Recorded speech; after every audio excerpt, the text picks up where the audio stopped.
Hey there, Resume Leslie here. I hope your week is off to a wonderful start. Thank you so much for joining me.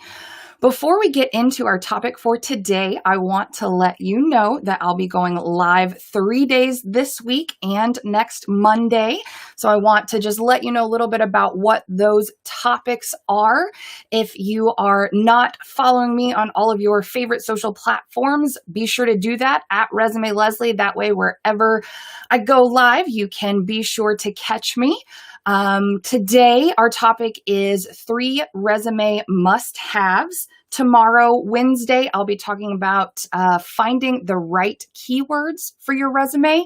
And then Thursday, I'll talk to you a little bit about whether or not you should be editing your resume for each new job that you apply to.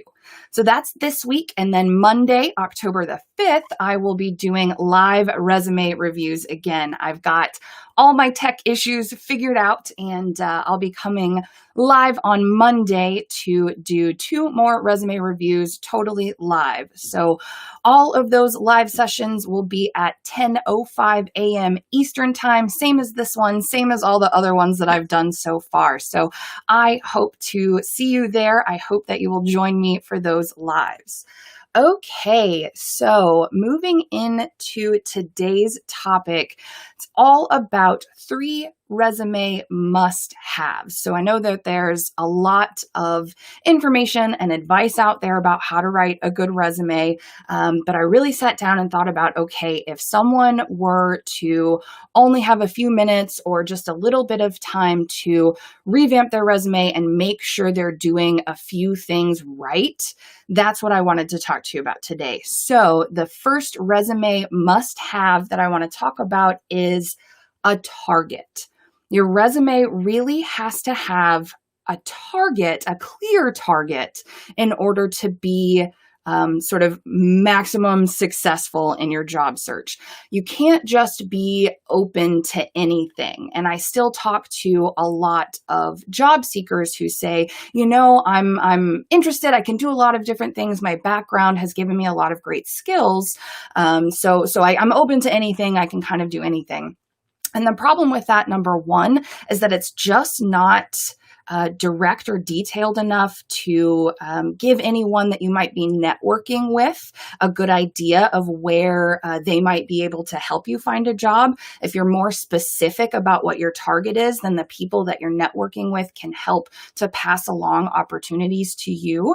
But from a resume standpoint, the reason that being open to anything or kind of having a broad appeal doesn't work is largely because of the applicant tracking system technology. So a lot of it is based on keyword matching and making sure that your resume represents enough of the requirements from the job description so that it passes through the applicant tracking system and actually gets in front of a real human being. And if you're not targeted clearly enough and well enough, then your resume really won't have that effectiveness and it won't be able to pass through the applicant tracking systems.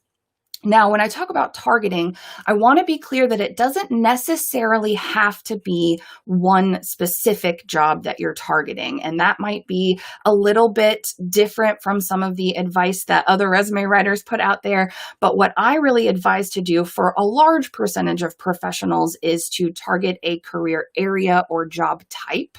Now, certainly there are professionals who are more specialized and specific who may want to target one specific type of job. But for most professionals, to give yourself a good opportunity, I really look at targeting a career area or a job type as far as what your resume targeting should be. So that's the first resume must-have, is to make sure that your resume is targeted, that you have a clear target that it's written for. The second resume must-have is a summary at the you and value you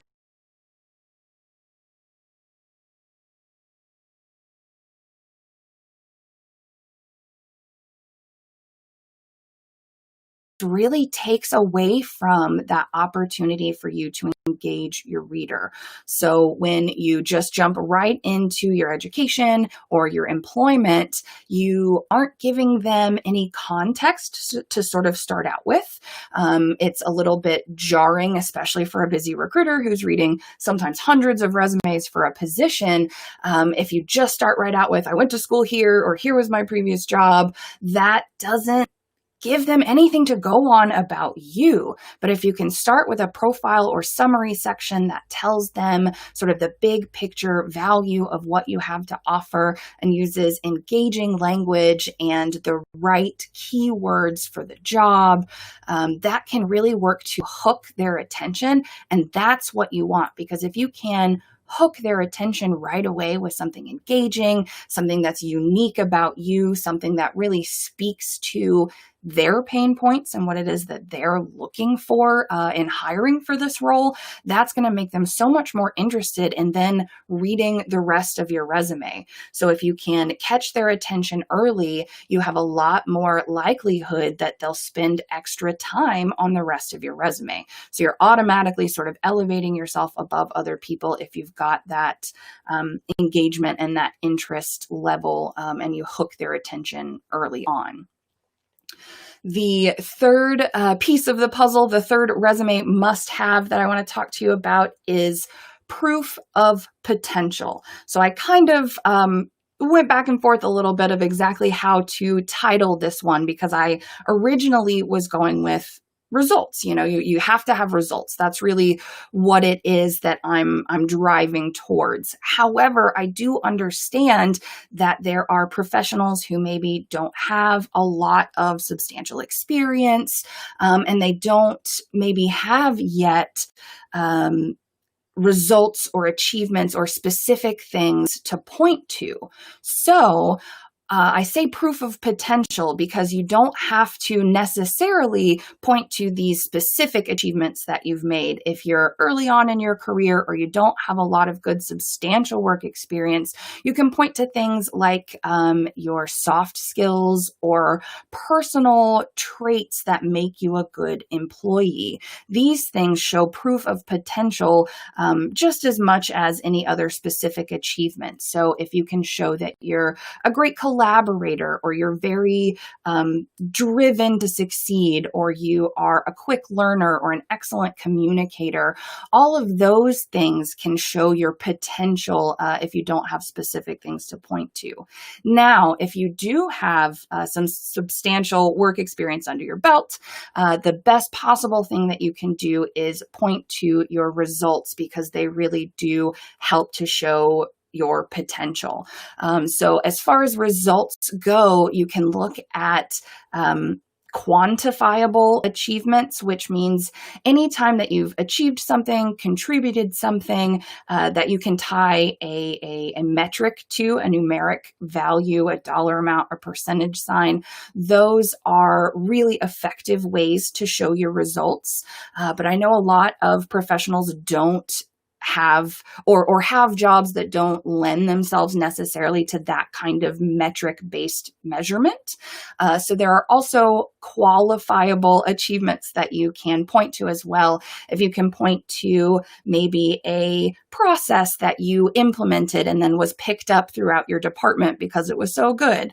If you brought in a new account that maybe wasn't huge from a monetary standpoint, but really brought some great authority in the market for your company or your brand, those are things that may not have dollar amounts assigned to them or percentages attached to them, but they definitely show your proof of potential and your ability to, hopefully, ideally, bring that potential in and continue it with your new employer. And what that does is it really helps to reduce the risk factor for the recruiter, the person who's making the hiring decisions. If you can show them already have a history of potential, that you already have personality traits or soft skills that really drive you to be more successful, that's going to help them to feel more comfortable about trusting you, about believing that you can do all the things that you say you can do in your resume. And it's going to make them more apt to pick up the phone and call you for an interview. So, talking about the 3 resume must-haves. The first one was make sure that you have a target, that you're not trying to just be super broad and be open to anything. The second one is to make sure that you are starting with a summary or a profile section that works to hook or engage your audience. Don't just jump right into the education or employment section. And the third one is to show your proof of potential and help reduce the risk factor for the reader, the recruiter, the employer, anybody who's taking a look at your resume. So again, I will be going live this week, and I will, of course, be putting out all of the different lives so you can catch them again, but be sure that you are following me on social for that. If you are still struggling, if you're a job seeker who is trying to implement all of this information, you're trying to sort of piece together and Frankenstein together your resume, and you're still struggling to get the recruiter attention you deserve, I want to let you know that my Resume Redo Masterclass online course opened today. It will be open through Monday, next Monday, October the 5th. You can check it out at resumeleslie.com/redo. It will take you through my exact 5-step process that I use with clients. I've had over 600 happy clients, and I use this process to help them get results, get the recruiter attention they deserve, and get more interviews. So if you're interested in that, if you want a step-by-step guidance instead of trying to piece things together, check out resumeleslie.com/redo. And again, I'll be coming live with you all week and next Monday with resume reviews and helpful resume tips. So be sure you're following me at Resume Leslie on your favorite social platform. Thank you so much for joining me. I hope you have a great week, and I'll talk to you soon.